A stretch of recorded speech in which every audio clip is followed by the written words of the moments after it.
Seeing none, hearing none, we come to the Chancellor's update. Good afternoon. Thank you. At this time, I'd like to invite Dr. Garrett to come forward, give us an update on our SAC-COC reaffirmation process. Thank you. Good afternoon, everyone, again. Nice to see everyone. As previously reported, we did submit our compliance report early before the March 1st deadline. And the week of April 26th is when the SAC's review committee was looking at the compliance report we submitted. I did not expect the results to come back as quickly as they did. I wasn't expecting them till around this time or a little bit later this month. But on May 1st, they came back while I was in Cancun. I was very pleasantly surprised. I did a dance in Cancun. While I wanted 100%, I was still very satisfied that we were only out of compliance on 10 of the main 73 standards. Of course, there are multiples under each of those 73. So I think I've quoted over 80 before, but there's A's, B's, and C's in many of the standards, but there's 73 actual standards. So of the 73, we're out of compliance right now with 10.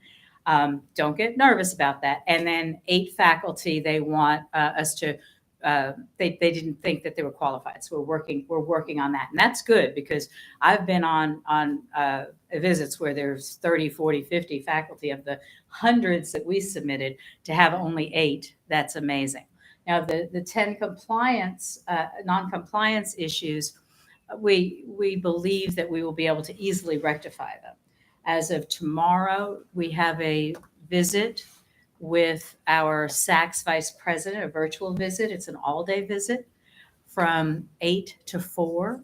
And the leads of each of those standards that were out of compliance will have an opportunity to meet with Dr. Jordan and ask her any questions about what she felt the committee was looking for that we didn't provide, what additional information they need. And then we'll be able to write that report, turn it in by the beginning of August, and hopefully everything will be great when they come to visit us in October, on October 6th.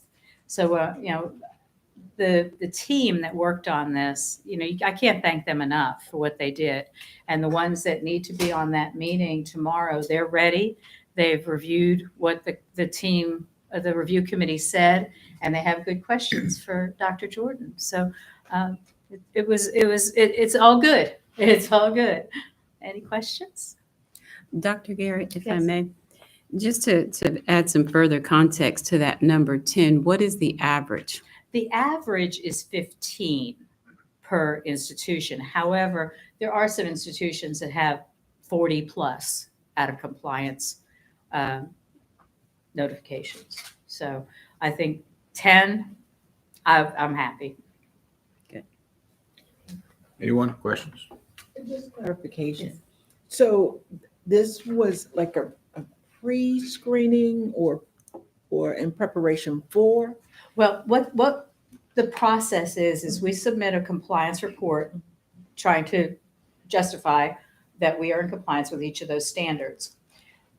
They form a committee, and that committee reviews those standards. And what they deem as in compliance, we're off the hook, except for the ones that the Department of Ed want reviewed on site. And there's some that have to be reviewed on site, even though the committee said we were in compliance. When another committee, it's so totally different people, when they come here for the visit, they'll review the ones that we were marked out of compliance as well as the Department of Ed. So for the most part, it's a two-stage process. Now, if when the committee is here, which is not going to happen, but if when the committee is here, they find us still out of compliance with any of those 10 or any of the Department of Ed ones, even though the other committee said we were in compliance, they could still come back and say, no, you're out of compliance. Then we have an opportunity to then again write how we are either going to get into compliance or what we may have forgotten to give them that they were looking for to get us back into compliance. And then that goes straight to the Board of Trustees of SACs. If we still fail, then we go on monitoring, which is what happened to the institution 10 years ago. And when do you expect, or has a date been set for their visit? Yes, some of them will arrive on October 6th. I'm sure you told us that. No, that's fine. on October 6th, and then I'll take them to some of our off-site locations, and the rest of the team will arrive on October 7th. Anyone else? Thank you, Dr. Garrett. Thank you. That concludes my report. Next item is certification of completion in machine maintenance technology. Dr. Gonzalez? Good afternoon.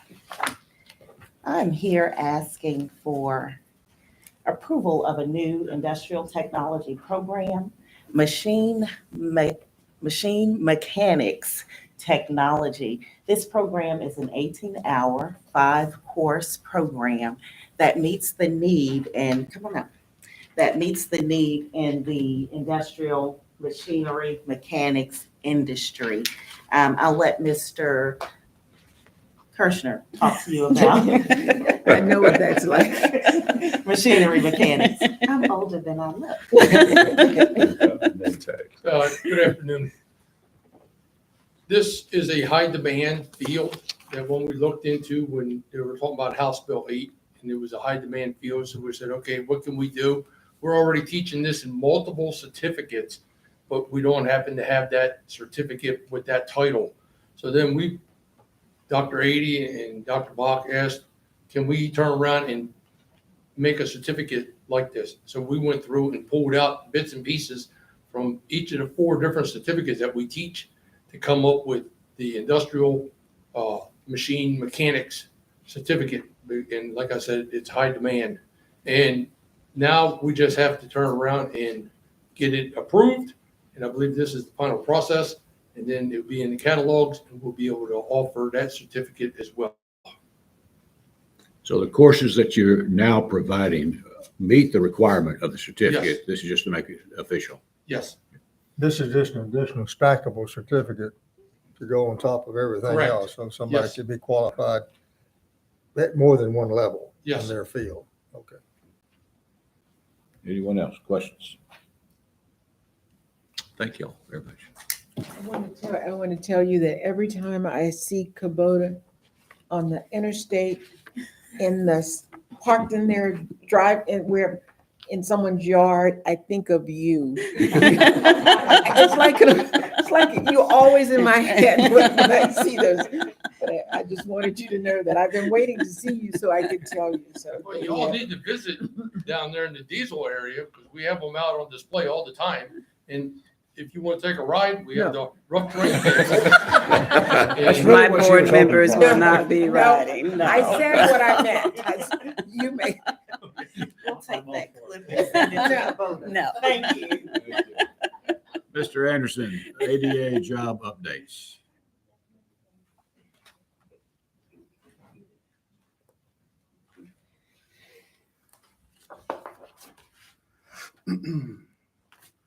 Afternoon, Chancellor and Board of Trustees. I'm here to update and ask for vendor approval for ADA project. Central Texas College is working to correct campus-wide accessibility deficiencies in order to comply with current Americans with Disability Act standards. In early 2019, the Department of Justice inspected campus accessibility for ADA compliance. The college signed a settlement on May 2nd, 2021, agreeing to correct all deficiencies within 36 months timeline. Through state purchasing cooperatives, 2 contracts were issued to vendor Jamal and Smith under the board cooperative and EP services through state purchasing cooperatives. These vendors are in support of the ADA project. The project is 80% complete with the DOJ contract officially ending May 2nd, 2024. Discussion with the DOJ has begun to extend the timeline with a completion of August 31st, 2024. To complete this work, the college has hired vendor Jamal and Smith and EP services for interior and exterior work. Each vendor set a not to exceed amount for the remaining project, excluding exceptions. The following is a list of the remaining amounts. Jamal and Smith, 100,000. EP Services, 120,000. This will increase the overall cost of the project from $4.4 million to $4.62 million for the budget fiscal year 2024. Capital dollars will be used for this additional work. The ILA has reviewed and submitted the exceptions list to the DOJ for approval. If the exceptions are approved, the total cost will be around $1,150,000. And have a list of the exceptions as well. That was on the report. I can go through them. Or you- Questions, comments? Okay. Just one question. Yes, sir.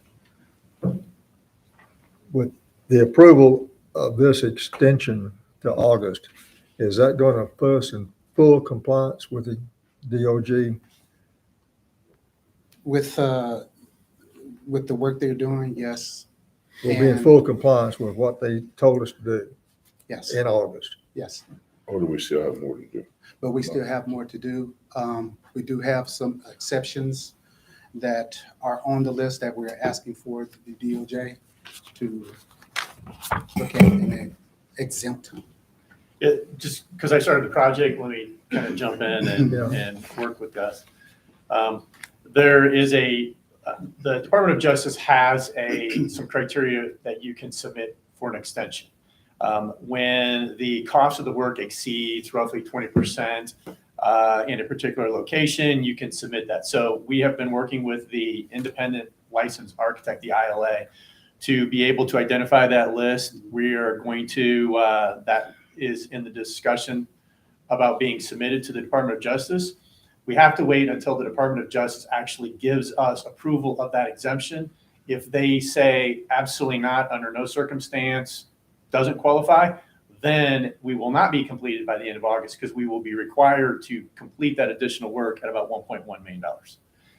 If they do accept the exceptions, then we should be, unless something unusual happens, they should be completely complete with the project by the end of August. Thank you for that clarification. Appreciate it. Anyone else? Recommendation. CTC administration recommends approval of contract extension with Jamal Smith for the ADA construction in an amount of, and not to exceed 100,000.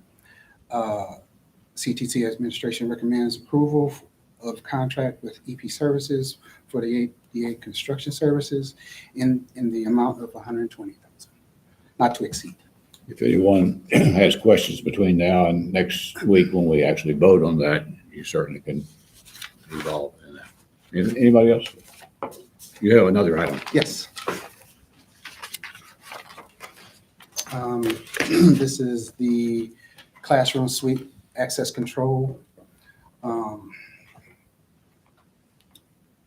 for the campus, upgrading the current lock system across campus classrooms that have exceeded life expectancy. The current lock system is in over 90% of the campus buildings, with exceptions of Anderson Campus Center, Roy J. Smith Student Center, Morton Residential Hall, and Eagle Hall. These were done through remodel jobs. So as they did remodel jobs, they have updated the access control. The current physical key locks are over 15 years old, and the ability to fix, replace existing locks is becoming hard to do. This is due to cancellation of parts and or discontinued manufacturing of hardware. Campus-wide, there are over 300 locks in use that fit into this category. New electrical locks and wireless infrastructure will need to be installed to accommodate the new equipment, and the current online system will be used with this installation throughout the campus. The college will be using the vendor Sigma surveillance to equip, install, and program all work. The vendor is currently on a state cooperative. The estimated cost to replace the interior locks with new online electronic locks is approximately $706,200. This total was previously approved in the 2023-2024 budget and includes 10% contingency. And these capital dollars are available for this work. Recommendations to approve Sigma Surveillance as the vendor for the purchase, installation, and programming of electronic access control systems for all classroom security upgrade in the amount not to exceed $706,200. Questions? Comments? I have a question. The current locks, are they like physical key type locks, or are they like scan cards, or? We have both. And this is to replace the electronics already there? Yes. Like the and key no. cards? Yes. Well, to go on the system that we have right now. So this will make it, I'm sorry, this will make it more secure Yes, sir. for the buildings, entrances, but will it, looking at the cost for these, Yes. so will this be the entire, after this, will it be 100%, or will we still have more to come? We'll be 100%. Okay. The lifespan of the new locks, is it, how long do the new ones last versus the old ones? I have to get that information too. Yeah, and I guess there's a warranty or a guarantee on the new system that they'll last X day or X years. Yes. I would hope, not days, but years. Years. Yes. And there will always be upgrades, I mean, because for the locking system. So that would go on to ensure that it's always functional. So, but some of you may have been on board when Mark mentioned that, I guess the first, when he first started discovering the need for this was with the dormitories, when they were moving moving into the dormitories for security. Mhm. So is this the same, this is the same process that we're looking at? Yes, sir. Yes, ma'am. Excuse me. And it also will allow us to lock the college completely down. Where we have Remotely? exterior locks on the buildings now, this will give us interior in the classroom. So that will certainly help secure the whole campus-wide. Good question. Anybody else? So this just supplements what we did basically 20 years ago when we put all the external locks so that the campus police could shut down the campus and all exterior doors would be secured. Now this is going inside and continuing that process. Yes, it'll get the Gotcha. classroom secure. So it's been a long time coming, but we're happy that we're at the point where we can do it. So. Anybody else? Thank you, gentlemen. Thank you. Paper and Science Center LED projection system, Mr. Gonzalez. Excuse me, I'm dealing with allergies, so I apologize. I sound like Darth Vader. Join the club. And I have to wear glasses now. Good afternoon, members of the board. My name is Ted Gonzalez. I'm sharing that for you, Mr. Armstrong. We haven't actually got to meet. I'm the manager over contracting and auxiliary services. And so I'm here today as I'll be seeking your approval to award a contract with G Systems for the purchase and installation of a 5 LED projector system in the amount not to exceed $483,036. Before I ask for questions, I just want to share some background information. So as I identified in your backup information, the system is actually the original system. It's 21 years old and it's failing. Currently, out of our 5 projectors, 2 projectors have failed. And thanks to the ingenuity of Miss Winston and her team, we've managed to keep things where we're showing shows. But the reality is don't look back. There won't be much of an image in the back because the 2 have failed. So we've reappropriated to try to keep things going because we have, we serve a lot of school districts. And so our community impact is that we are the only planetarium in roughly 152-mile radius. And we serve, as a result, 54 ISDs, and we see roughly about 20,000 students, our school groups each year, not school groups, 20,000 students that come as groups each year. And so because of that, we are trying to keep things going because we had so many reservations and booked up, we really didn't want to take that opportunity and disappoint the kids. And so as a result of our projection system being 21 years old, it is no longer produced and you can no longer get parts for it. Mm-hmm. And so what we've been doing for a number of years is actually going out and buying up all the old projectors we can in order to keep cannibalizing those and keep our systems going. But we're just now at a broken point where there's really no other way for us to facilitate this other than to look at a new system. We did conduct an RFP within our purchasing policies, and G Systems was selected. The project cost was actually originally $516,000. We actually negotiated it down, got it down by $53,000. And so the project cost is now $463,036, but I'm actually requesting an additional $20,000 for contingency. And the reason for that is this is not just like a home projection system where you set it and go. And actually, I brought some printouts just to kind of share with you. No reason why we can't make this interactive.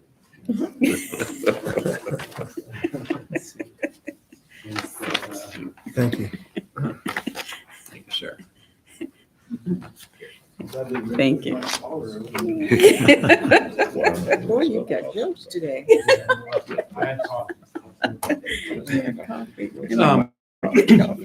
And so as you'll see on the first image, the way our projection system works is there's 5 projectors that are kind of located all around the planetarium.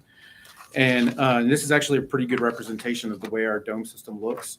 And then on the next page, you'll see the actual projector. It's what's called a closed system.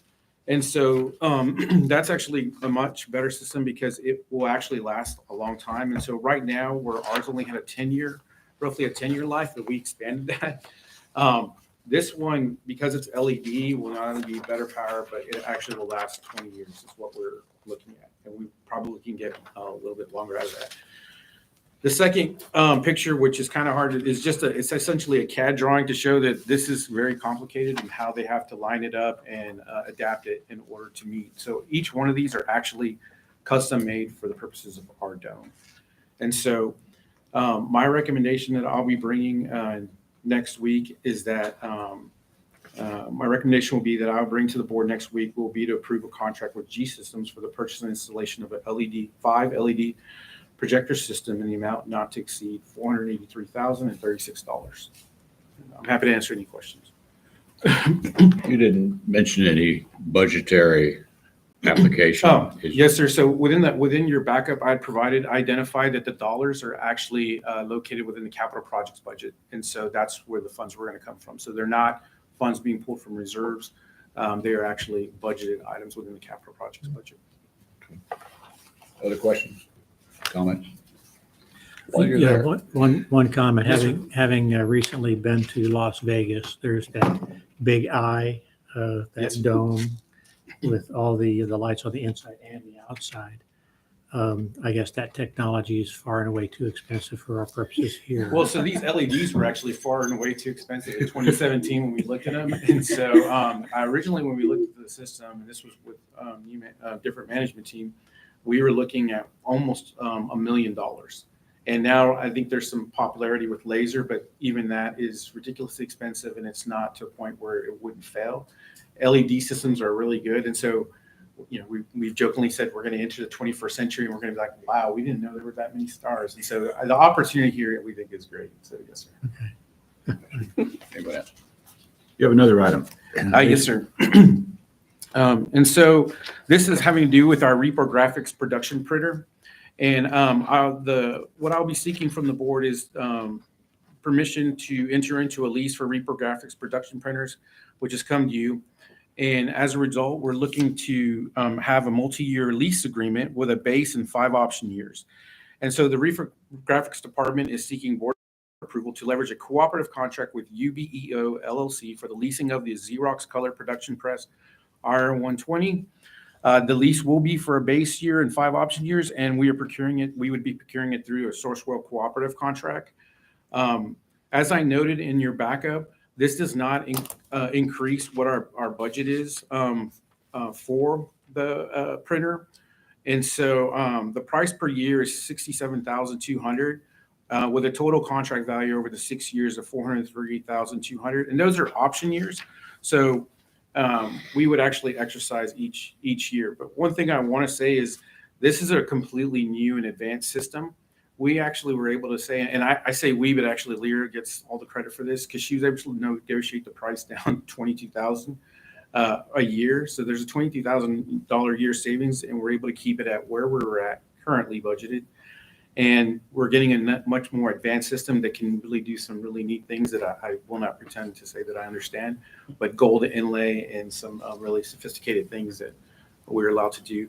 If you don't know, our Reflex Graphics department actually does all the printing for the college. So we're talking textbooks, catalogs, banners, course materials, posters, and many other things that I'm likely forgetting. But the capability is pretty amazing. How much, if any, outside of college production is being done by maybe So we actually don't do really any outside production. We have looked at sometimes RFPs that became available, but that was during the COVID years, and we had scaled down. And so as of right now, we don't do any outside stuff. Anyone else? Questions? You have Casablanca on the list. Yes, sir. And so next week, I'll be bringing to the board the request to exercise the option year 4 of the Casablanca Travel Services contract. This is the last and final year of that contract. And so I will be bringing a recommendation that the CTC administration recommends approval to exercise the 4th option year of the Casablanca Travel Services contract. And again, this is the travel services contract. We don't pay anything unless we're utilizing said services. And so it gives us the ability to leverage that service as we need it or in the event we need it. Questions? Are there any other options in the community? You said that after this year, it's the last year for Casablanca, would we go? Yes, ma'am. So the There are process would be that we would go ahead and go out to bid. And the last time we did it, I don't remember us having any other bid from the local community, but we did have 3 other bids, one from Houston, one from El Paso, and one that was actually out of state. And so we have had other bidders in the process. But when we do our solicitation, we have an electronic system. And so we will put out blasts to everyone, and then we try to build that database comprehensively so we can get the most competitive bids for services. I was kind of taking notes, and I'm kind of using my own past experience with some of this. How does this work with the university? I guess we have faculty and staff and admin that have to go from point A to point B on occasion for jobs, and they just call into this Casablanca and say, I'm going at this date and time and coming back, make it happen. And it's all, whether it's hotel or the travel or transportation, and they get an itinerary and all the tickets to go from point A to point B back to point A. Yes, sir, that would be correct. So they are essentially a full service travel service agency that would help us to get the best price versus going, I guess, to I don't travel as much anymore, but I guess it's Expedia. Yeah. And trying to One of the piecemeal. several, yeah. Yes, and then and so they're able to do that for any of our continental sites. We used to be much larger, and we had a lot of traveling, and so that yes, they perform a turnkey service, I would say. Is there, There's an approval process. Oh yes, but to your Yes. point, I guess you're asking that. Yes, they have to have the budget. And number 2, they would have to put in that request through their senior management. Okay. And so, yes, it's not just, I want to go to Hawaii today and I'm going to go and submit said request and get on a plane. No, there are checks and balances. Well, yeah, I guess my question sources from my time on the Inspector General team for the military. And this was an in-house function that we did. So I didn't know if that was something else that the college does differently. So thank you. No, yes, sir. It is scrutinized. Anyone else? Thank you, sir. Yes, sir. Thank you. Mr. Barton?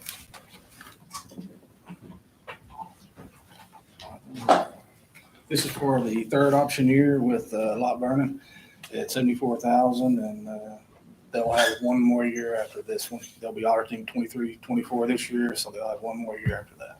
I'm still pleased with their service. Comments? Good. Been there long enough to know. So I'll bring that next week. Any questions about that recommendation? They'll come. Thank you, Doctor.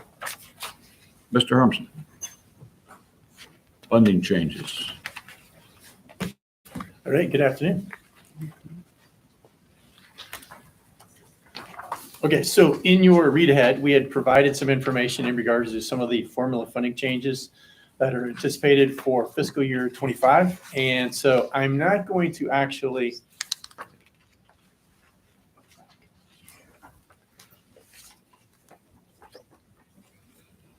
okay.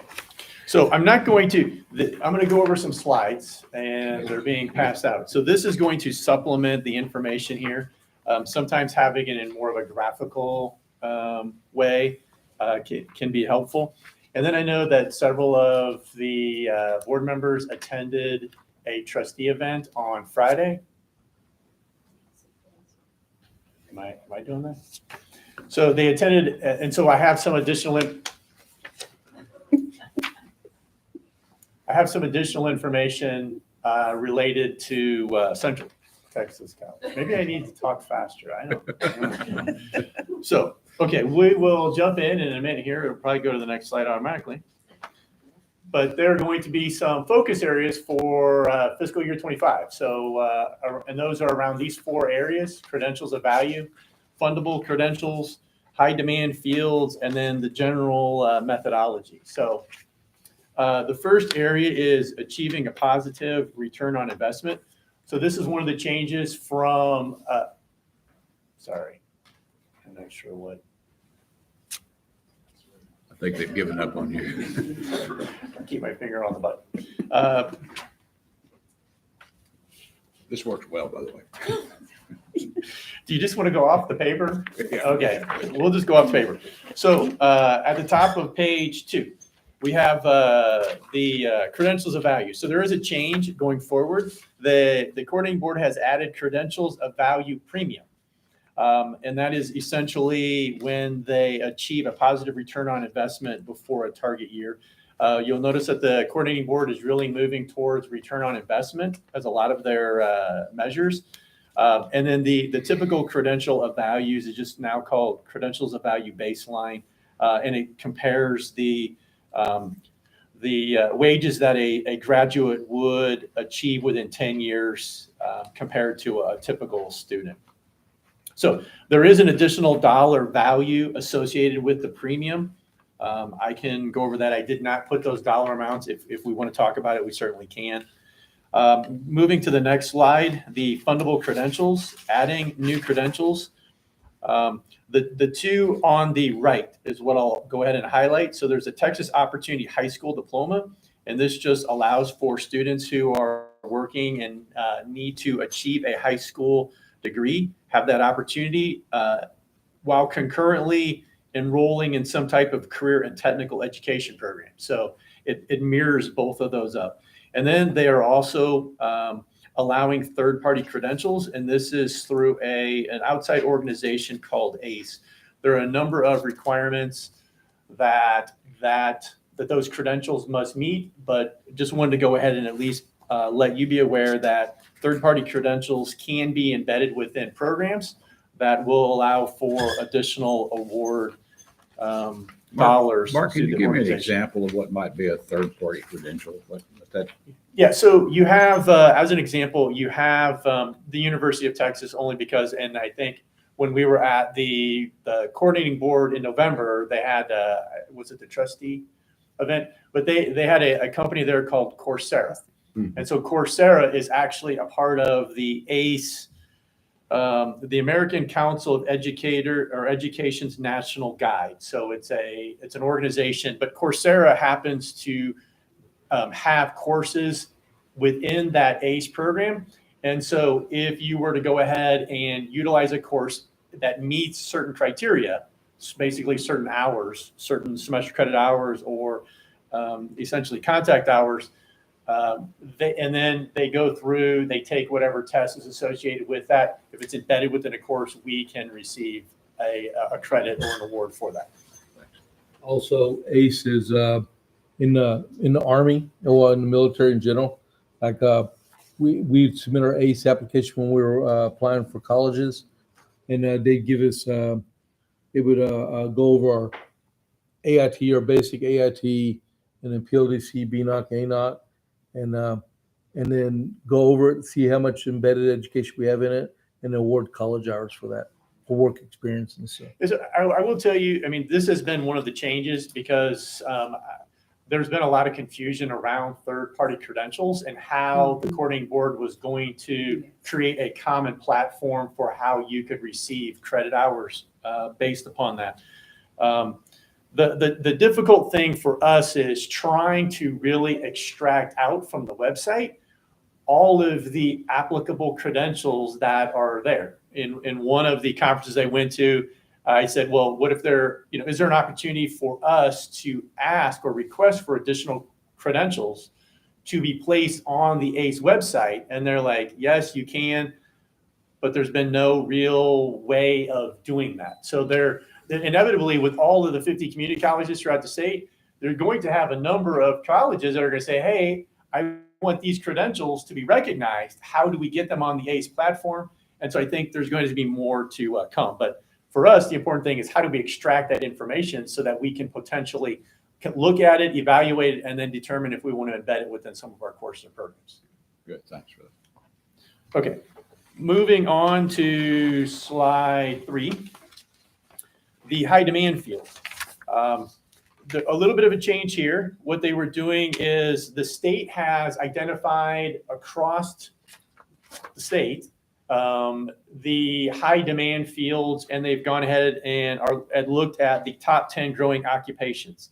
One of the additions to that is they've created regions. So within our region, you would have Blinn, you would have Central Texas College, Temple College, McLennan Community College, and Hill. And so they've created a separate regional high demand field list. So if there are fields that are not on the statewide list, they've created an additional list specific to our region. And then they looked at the top 5 growing occupations within each of the regions to try to create an opportunity for us to, take advantage of those things. Every region has particular niches, has particular high demand fields. And so I think they're trying to recognize that and allow the schools within that region to take advantage of that. There's also an opportunity, and this is called the essentials occupations, that once every 2 years, they will allow institutions within that region to submit a list up to 5 potential high demand fields to the coordinating board for them to evaluate to determine whether they should be added. So they have given some flexibility to each of the institutions within each service area to identify what those are, but you only have a 30-day window. I believe it's in the month of May. And once that comes around, they allow us to go ahead and submit. And then, if all 5 schools decide to submit potential programs, then they will go through the list. They have a set of criteria that they evaluate, and then they will make a determination as to which additional 5 programs would want to be identified. Mark, that question, that requires that we have a working relationship with the workforce, the organization. Who on our campus do we have that is connected, or do we have some of their employees on our campus working? So we try to, Dr. Carter is on the workforce board. And so we try to go ahead and have an ongoing relationship with them. I know that, there was a lot that was discussed with that on Friday. in regards. You weren't there. You weren't there. I was You don't know virtual. what we're talking I was virtual. I was virtual. I was on virtually, so it just came to me. Oh. No, but I think there's certainly some additional opportunities around that, around how we can partner with them a little bit more. Certainly, they support us through a lot of grant opportunities. And so we are, always looking for opportunities to try to identify ways of partnering with them. I will mention, and this is not on, I'm getting off script, so, but, I know they would like to do more on our campus. And so we have had some preliminary conversation around what would that look like if they were to actually go ahead and, utilize a building or parts of a building on this campus. That would be something for us to potentially explore, over the course of the next couple of years. I mean, I think certainly if we can continue to leverage that relationship, I think that's a very positive thing. And it would certainly, allow us to identify some potential opportunities. And then the last piece of that was emerging occupations. So that is really, I think, at the governor's discretion around where they really see the state as a whole. I think you're going to hear a lot more about semiconductors. That's already, a hot topic. And with Bryan College Station at Texas A&M trying to go ahead and be a hub for semiconductor. They were looking at several hubs or several regions throughout the United States. And so there was a lot of activity around what can they do to try to do something there. But you're going to see that. You're probably aerospace will be another big one that you will end up hearing more and more about, especially with SpaceX and then Firefly to the south. So those are just two examples. There are probably going to be many more that I think we're going to see emerging over the course of the next few years. AI is an AI could be one, yes. Yes. Yeah. So moving down to the lower slide, there were some additional alignments that were made to some of the incentives. So the first one was adult learners. There, they basically just said that if you, for those who are 25 years old, prior to earning the credential, they will allow it. I guess there was a little bit of ambiguity around at what point that actually went into effect. You have dual credit. This one was a big one because I think we were certainly initially under the impression that a dual credit student could earn 15 semester credit hours. At that time, you would get $1,700 once that student achieved the 15 semester credit hours. And then we were encouraging them to either continue on to get their associate's degree or transfer to a four-year institution. Well, they've come out and said you cannot count those initial 15 semester credit hours towards a transfer. So essentially, a dual credit student must achieve 30 semester credit hours, 15 for the first award, and then 15 in order to be eligible for the next award. One of the things that they did, one of the changes, they bumped up the award for achieving 15 semester credit hours for a dual credit student from $1,700 to $3,500. So the transfer is also $3,500, but I guess they felt like a lot of schools were, schools can be very ingenious, but I guess they felt like, schools were taking advantage of that. And so they basically provided some clarification. The other thing, which I think is going to probably still have a little bit of confusion associated with it, is transfer. Because you'll have students who maybe start here, and I could see this, right? Let's say they take 13 hours. And then they decide, hey, I want to go over to Temple College and take, transfer over there and take an additional 2 hours. Well, who ends up getting $3,500 when they decide to go ahead and transfer? And so that was a question.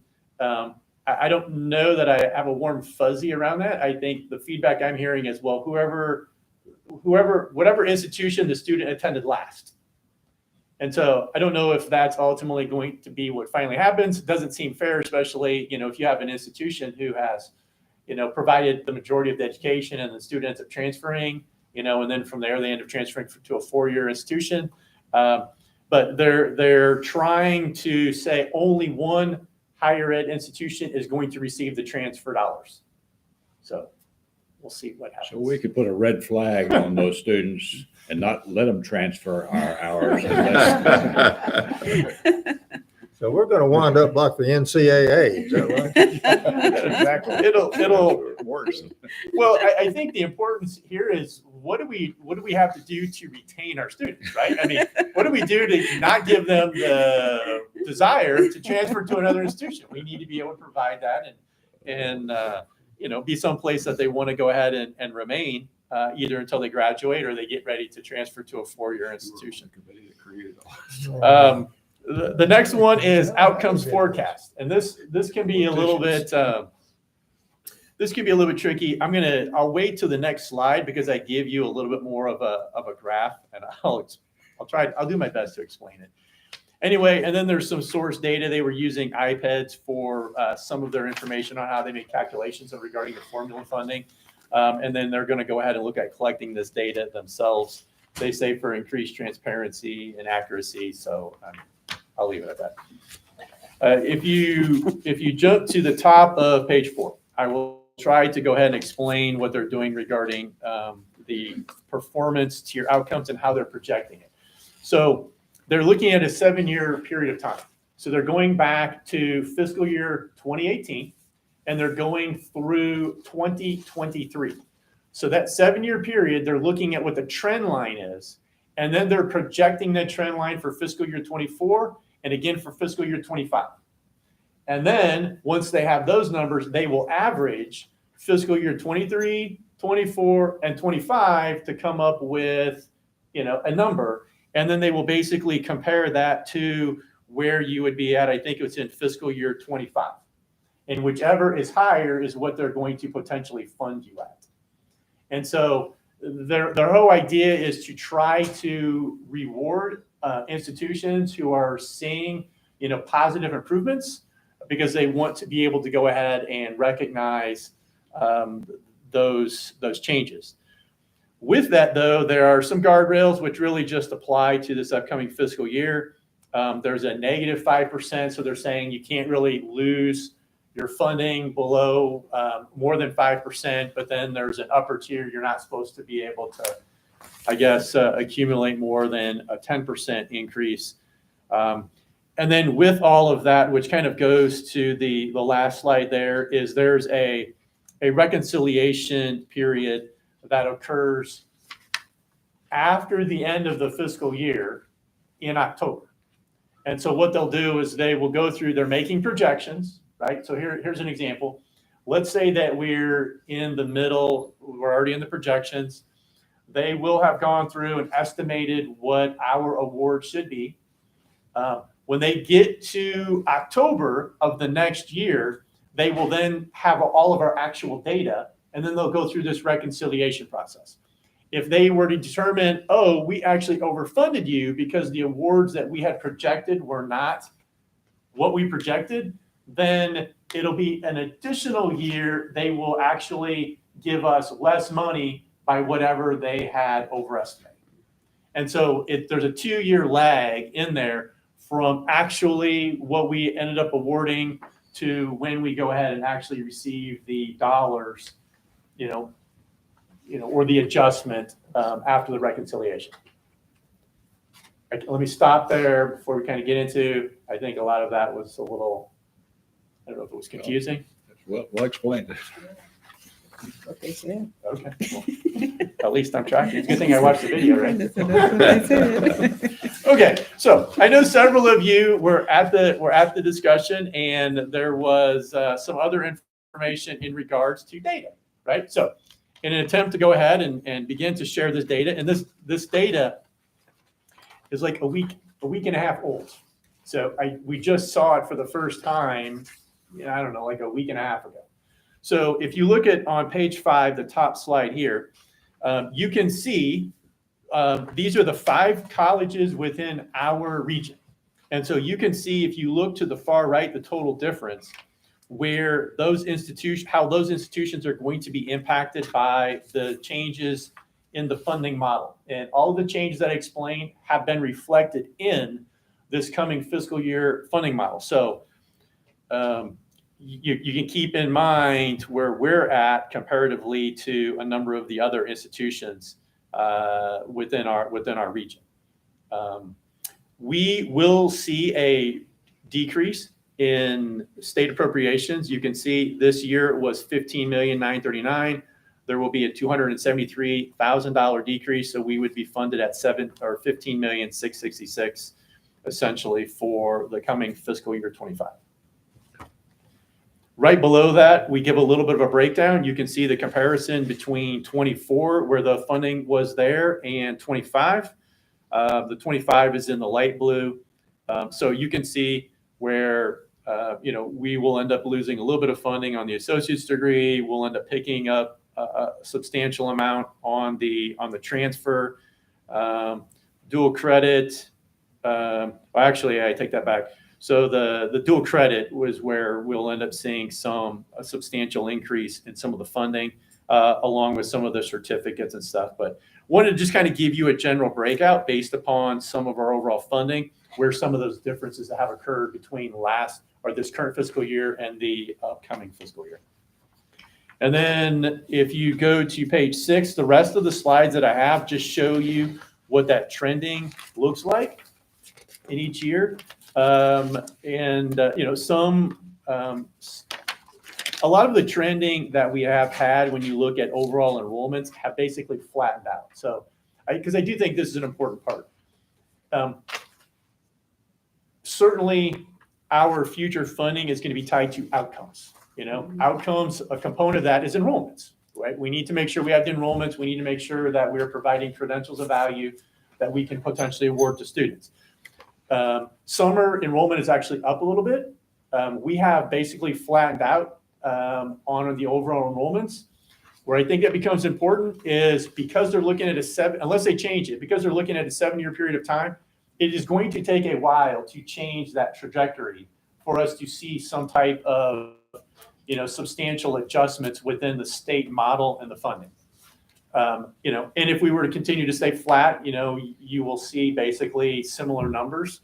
But it's going to adjust because as far as I know, it's going to be a rolling 7-year period. And so as we continue to make improvements, as we continue to, see increasing awards, that'll be great. But I think there may be a potential delay in when we receive those dollars through the state. Mr. Chairman, I have a question. Yes. Tracking, because now there's more, everything depends on tracking. Do we need to update our tracking or change the way we track these degrees, certificates, and everything? Do we need to do more tracking, or what we have is adequate, or? Dr. Garrett's going to address that. A lot of the tracking is done by what's called CBM reports. Mm-hmm. So we submit to the coordinating board information on each student enrollment and various information about what program students are in. They compile most of this. So they know based on the information we submit, and we tell them when a student completed, they know about all this. There are a few things that we're having to possibly track differently. And initially we thought we were going to have to track certificate complete or certification completions, Mhm. which they pulled back on because we weren't sure how we were going to track that because many students do the certifications after they leave us. So luckily they pulled back on that, but we have to report some ICLC things and some other, they'll get the OSA completions. All of that is in our typical CBM reporting. Okay. Does that I answer? just want to make sure that if this is going to have to be another department, we're going to have to create to track this. I mean, Yeah, and there's always, they ask us for updates on other things. They'll ask us for more reports on things, but they ask it in a very specific way. Like one of the reports we're having to compile right now is our program aligned per semester and how we do that. And that's a big report that we're working on. So they come back and ask us for specific things as they need it. Question. Buddy, question. Thank you. I've got a question about the credential value baseline. I know you probably don't. Which page? The very first slide. I don't know how in the world the Higher Education Coordinating Board can establish that baseline based on, quote, the average high school graduate's income.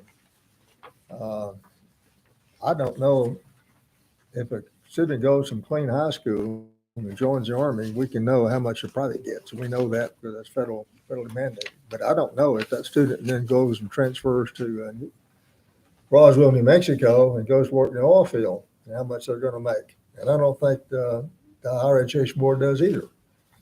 It looks to me like that this is a bunch of hocus pocus. And I don't know how we're going to defeat the system, but we've got to figure out how. My colleague Barney's fought it out. We got to track this somehow or another. And I don't know how we do that. We can't even get students to come up and join the alumni after they graduate. I mean, it looks to me like this is really something that is going to hurt us. So a lot of this tracking is occurring at the state level. I understand that. That's what worries me. We're also working on pathways where we are working in collaboration with the Workforce Commission and others, and they have data. If you looked at the handout that I had submitted, you'll see in blue there were links. So if you are bored one day, you can certainly go to those links because some of them will actually take you to some of the workforce data. Now, I can't tell you how accurate that information is. Unfortunately, we're relying upon the state, for a lot of it. And so, I mean, we just have to play by the rules that they have set. Was there more? Just the Texas Workforce Commission tracks everybody. They know if you're in Texas and they know based on your social security number. And then of course, there's other tracking for how they know when you transfer, not the Texas Workforce Commission, but the coordinating board knows. So there's all kinds of tracking of people and they know what you make. Big brother. So I'll also mention this. So I think the state also recognized because we were struggling initially when you have somebody who is going to take an exam for a license. Mm-hmm. Okay. They take their classes and then they graduate and then they leave. And then they prepare for the test. They take the license. We did not always know whether or not a student had successfully passed that particular license. And so we were struggling. Oh my gosh, how, if we're going to have to submit that to the coordinating board, how are we going to gather that information in order to be able to go ahead and submit that they got it? Well, I think they recognized, they said, don't worry about that piece. You just have to award a credential to that student who has received, an appropriate amount of time or semester credit hours based upon whatever that award is. And then we submit that information to the coordinating board, and that's how they look at funding it. So. Thank you. Trust the government. Yeah, right. Thank you, Mark. Appreciate it. Might as well stay there. You and Mr. Barton going to talk about budget discussion. Okay, so we had forwarded some information. I got to find my notes here. In regards to the budget. We basically put 3 categories in what we had forwarded to you. So the first one was just a general timeline. I want to make sure that we're all on the same page as to what the timeline has traditionally been. In April, we would normally send out the budget instructions to the departments. We're actually, to Doug's credit and the team, they actually said, hey, let's get ahead of it this year. And that information was actually sent out in March. So they've been able to go ahead and collect it. And I know Doug's been doing a whole lot around aggregating that information. And then we have been in the process of reviewing it.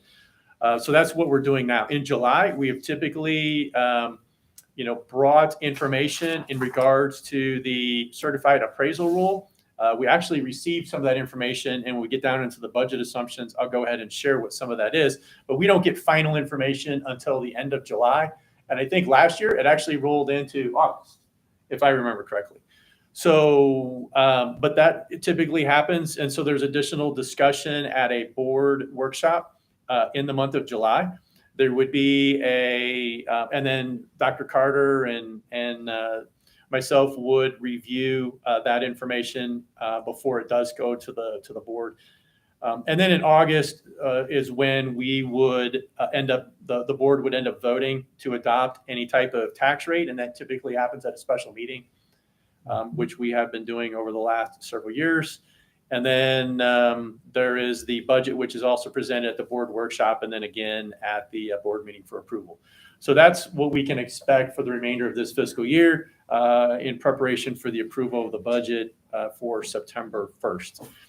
There have been a number of things. We have certainly listened when the board has shared with us what are we doing to try to control expenses. And so there's a number of things that we have implemented as of April of 24, which talks about, departmental purchase and approval, the approval process, expenditures for any type of food or an event, travel. That was one of the conversations. And so we have really tried to cut down on non-essential travel.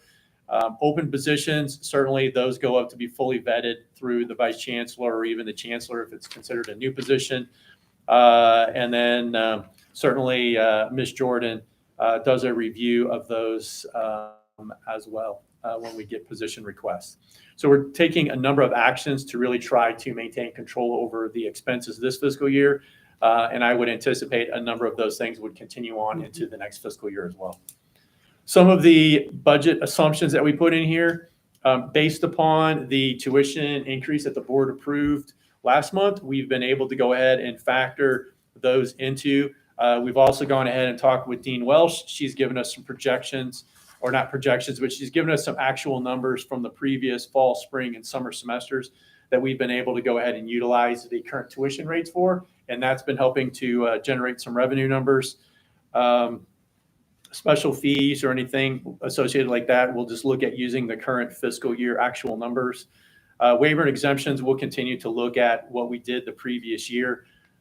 State appropriation. So that information, Doug has that information, and we will update it based upon what we just recently received from the coordinating board. As I mentioned before, that will be a slight decrease from the previous year. Utilities, we usually look at the same year. There may be a slight increase, especially related to water. I will say that we've done a very good job in extending our electricity contracts out to, I think it is 2032. Our natural gas contract actually will end probably next spring. And unfortunately there, we're looking at probably double the cost for natural gas based upon, and we have signed, they only allowed us to go out 5 years on those. Otherwise we probably would have tried to extend it longer. But I do anticipate that there will be a little bit of an impact on natural gas from the utility side.